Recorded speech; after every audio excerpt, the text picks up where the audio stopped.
sou a Bel e agora eu acabei de gravar a resenha de O Mar de Monstros e agora o vídeo é resenha do A Maldição do Titã. Eu terminei o livro ontem e assim, eu ainda tô muito emocionada, não sei o que falar, ainda tô tipo muito... Ainda tá muito recente toda essa história. No último vídeo, falei sobre a Thalia revivendo, né, do Velocino, que ela volta à vida. Em A Maldição do Titã, a Thalia conhece o Percy, descobre o que aconteceu com ela, e aí ela fica meio chateada, porque ela meio que perdeu uns anos da vida dela, e aí ela volta como se ela tivesse 15, porque mesmo que ela não crescesse, a árvore dela envelhecia, mas de um jeito diferente.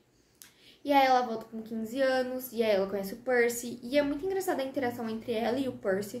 Eu não lembro se foi no primeiro ou no segundo livro, que a Annabeth fala pro Percy que ou vocês vão ser bons amigos, ou vocês vão se odiar. Tipo, se odiar mesmo. E aí, em A Maldição do Titã, o Percy tem um pouquinho de ciúmes da Thalia, porque até então ele era o bonzão, ele era o herói, ele era o único filho proibido ali, que era o filho do Poseidon, e agora ele não era mais o Bambambam, porque agora tinha a Thalia, que era filha de Zeus. Aí eles começa com ele indo para uma missão, indo procurar o Nico de Ângelo e a Bianca de Lanjo. Eles encontram com as caçadoras e a Artemis, que é a deusa da caça, e aí a Bianca vira caçadora. Tem tudo uma briga entre a Zoe, que é uma das caçadoras, e a Thalia, que eu acho muito engraçado, porque a Zoe, ela aparece no livro, e aí, tipo, criam toda uma história pra ela, sobre o fato de que ela abandonou a família dela por causa do Heracles. Heracles, né, era um herói que ela traiu a família dela por ele, e aí na história dele... Ele não fala sobre ela, ele é como se ele tivesse sido o herói, como se ele tivesse feito tudo sozinho, sendo que ela ajudou ele. E eu acho muito ridículo porque, tipo, ela literalmente largou a família dela por causa de um cara e ele não fez nem questão de colocar o nome dela na história. E aí a gente descobre que, no caso eu não lembro se já tinha mencionado nos outros livros, mas que a espada que o Percy usa, né, a contracorrente, que é uma caneta pique, quando abre vira uma espada, ela era do Heracles, do herói Heracles. E aí a Zoe tem uma conversa com o Percy e tal, e o Percy vira e fala assim, mas eu não tenho nada do Heracles, eu não sou ele, eu sou o Percy, eu não sou ele.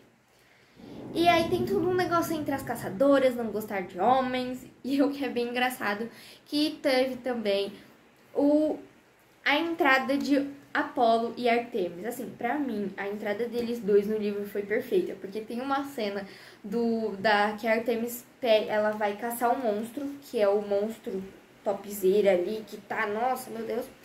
E aí ela pede ajuda pro Apolo pra levar as caçadoras pro acampamento.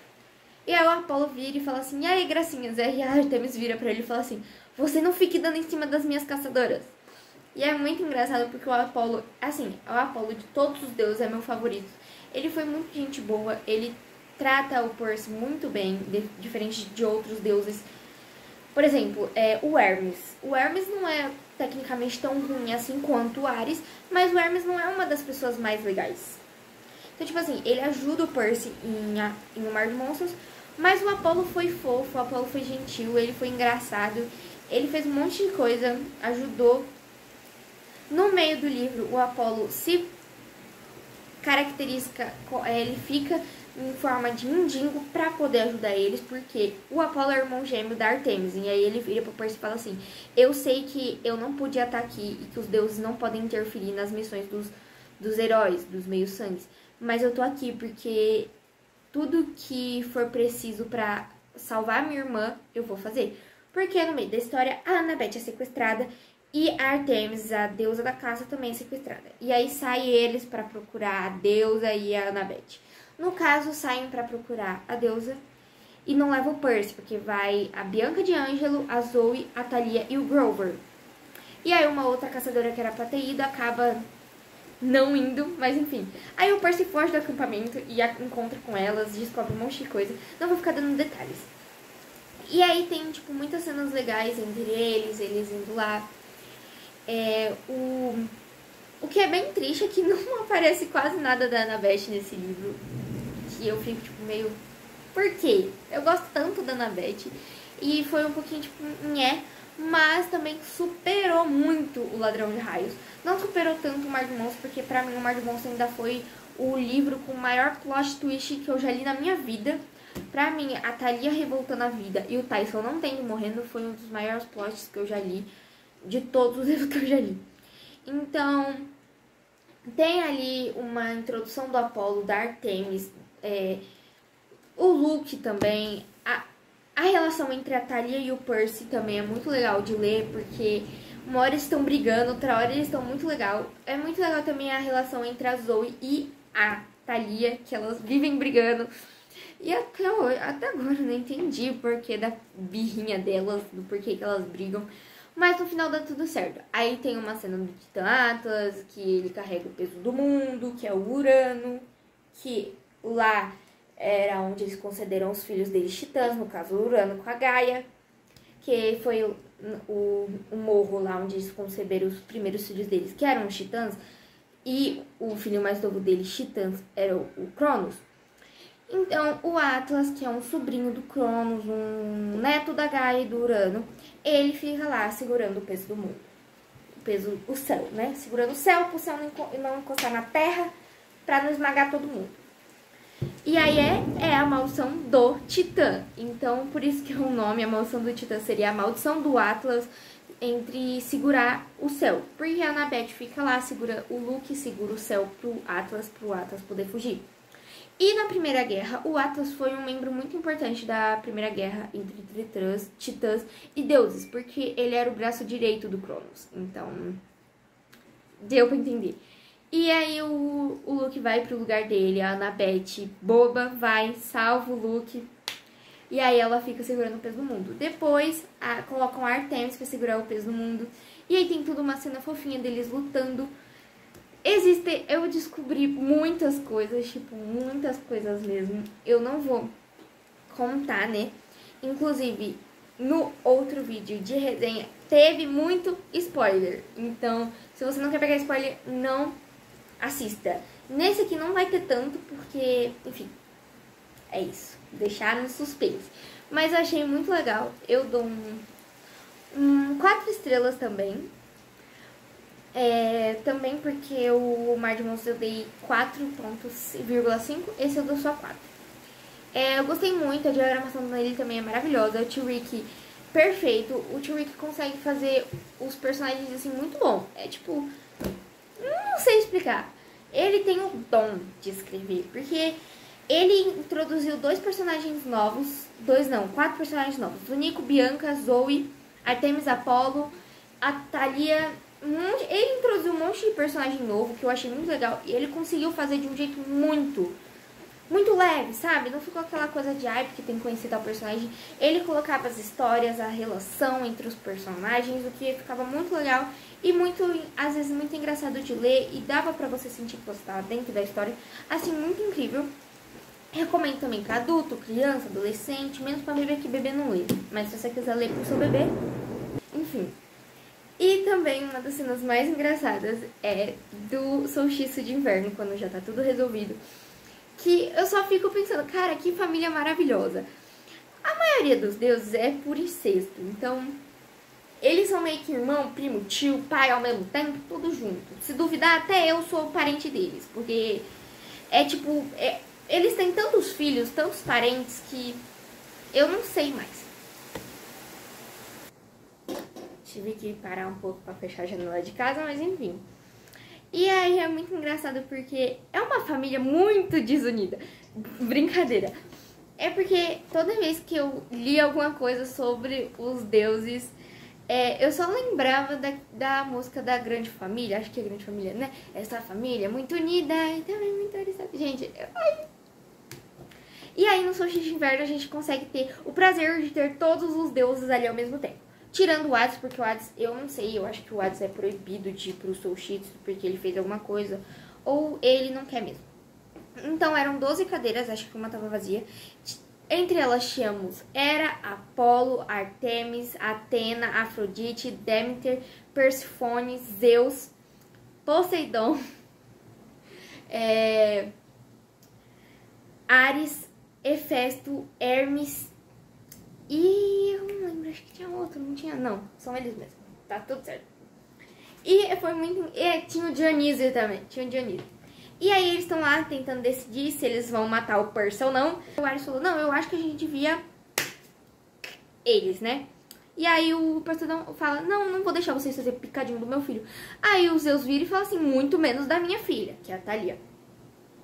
Aí tem uma hora que a Atena e o Ares, eles têm uma tretinha que, assim, pra mim é o auge. Tanto que no primeiro livro, o Ares, ele super fala, ai, eu não gosto da minha irmã. A minha irmã Atena, ela é muito exibida, porque ela nasceu da cabeça dos Zeus e ela é a deusa da inteligência. Oi, Nina, quer aparecer, filha? Ai, o bebezinho. E aí tem uma cena que a Atena literalmente vira e fala, olha, o Ares não foram com essas palavras, mas, né, eu vou pegar no livro porque eu quero mostrar pra vocês. Essa cena é muito icônica e eu amei. Então, vou ler. A deusa Atena limpou a garganta e sentou-se mais na beira do trono. Também estou orgulhosa da minha filha, mas existe um risco de segurança aqui com os outros dois. No caso, a Thalia e o Percy. Mãe, disse Anabete, como você pode? Atena cortou com um olhar calmo, porém firme. Foi uma infelicidade que meu pai, Zeus, e meu tio Poseidon tenham optado por quebrar o seu juramento de não ter mais filhos. Somente Hades manteve a palavra, fato que considero irônico. Como sabemos da grande profecia, filhos dos três deuses mais antigos, como Thalia e Percy, são perigosos. Por mais estúpido que ele seja, Ares tem razão nesse ponto. Na minha cabeça, ela tava falando assim, olha, o Ares, ele é um ridículo, entendeu? Ele é um ridículo, mas eu tô concordando com ele. Nesse fato dessas crianças ser perigosas, eu tô concordando com ele. Tem que mesmo. Nisso, o Ares vira e fala assim, certo, disse Ares. Ei, espere um pouco, quem você está chamando? Nisso, o Dionísio entra na parada. Eu achei essa cena toda aqui um ícone. Ele começou a se levantar, mas uma haste de videira cresceu em torno de sua cintura como um cinto de segurança e o puxou de volta ao assento. Ah, por favor, Ares, suspirou Dionísio. Guarde as pancadas para depois. O Dionísio, tipo, pelo amor de Deus, Ares, fica quieto aí na sua. Ninguém tá falando com você, não. Divônico. Aí Ares xingou e arrancou a videira. Como se pudesse falar alguma coisa, seu velho bêbado. Quer mesmo proteger essas pestes? O Ares falando pro Dionísio. Então, assim, o solstício de inverno foi um puro caos, sabe? Foi a Atena, não, eu até concordo com o Ares, menos ele sendo idiota. Aí o Dionísio, ninguém tá falando com você, Ares, pelo amor de Deus. Ó, quero falar, ó. E aí o Ares, tipo, do que você tá falando, seu bêbado? E é muito engraçado porque é numa naturalidade que eles brigam que eu acho incrível. Nisso, a Artemis, ela fala assim, eu não vou deixar que vocês não vou deixar vocês punirem eles, porque eles me ajudaram, enfim, eles me salvaram, porque eu tava sequestrada, eles são ótimos heróis, enfim. Aí a Thalia vira uma caçadora, porque a Artemis chama ela, e tem tudo uma cena fofinha dele se despedindo. Achei divíssima essa cena, Tio Rick arrasou.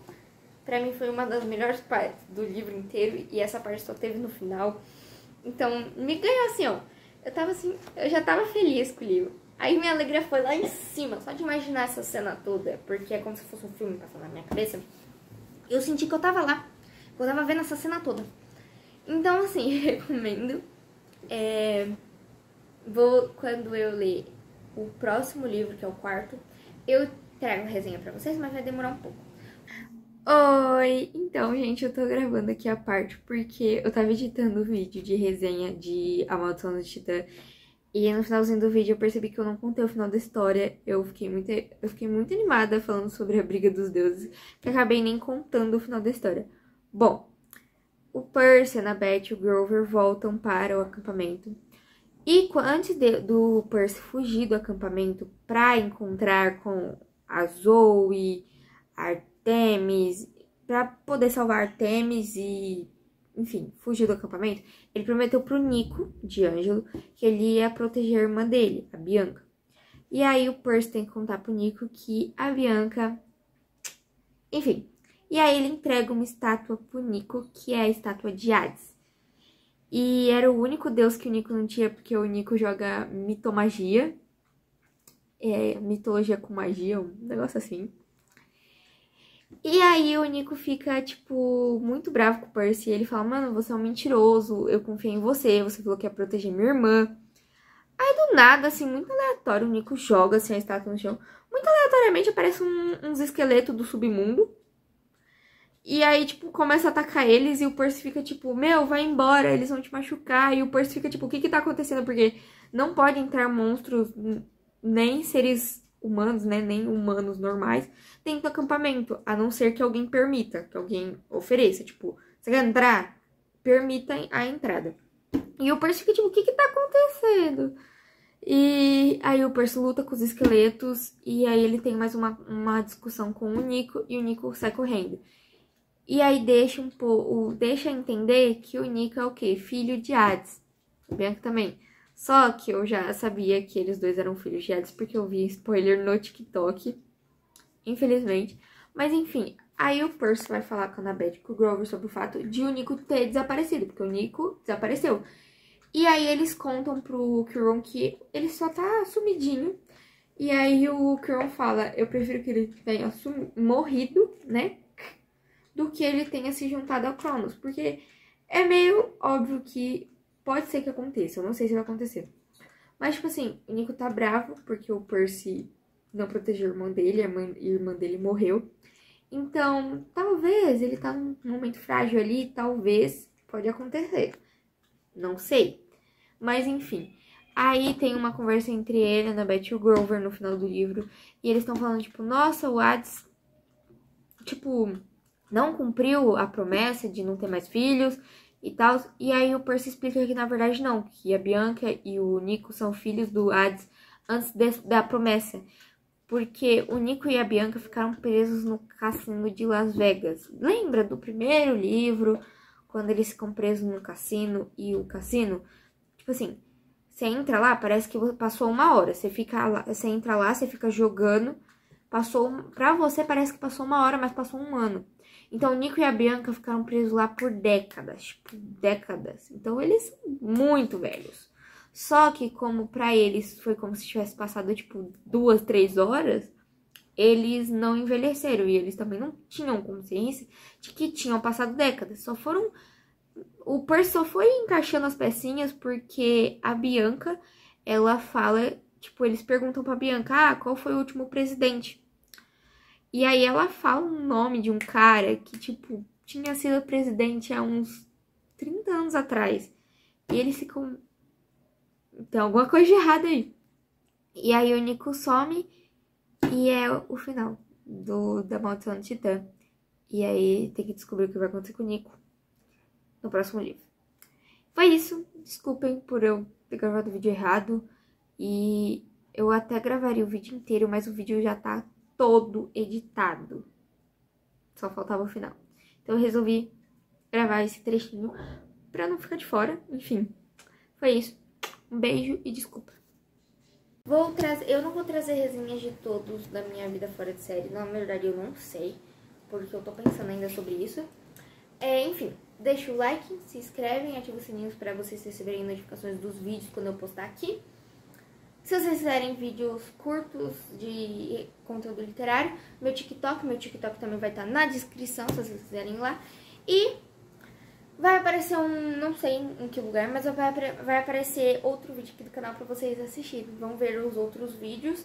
Se vocês quiserem também, já tem vídeo de resenha do Mar de Monstros e resenha do Ladrão de Raios. Foi isso, um beijo e tchau!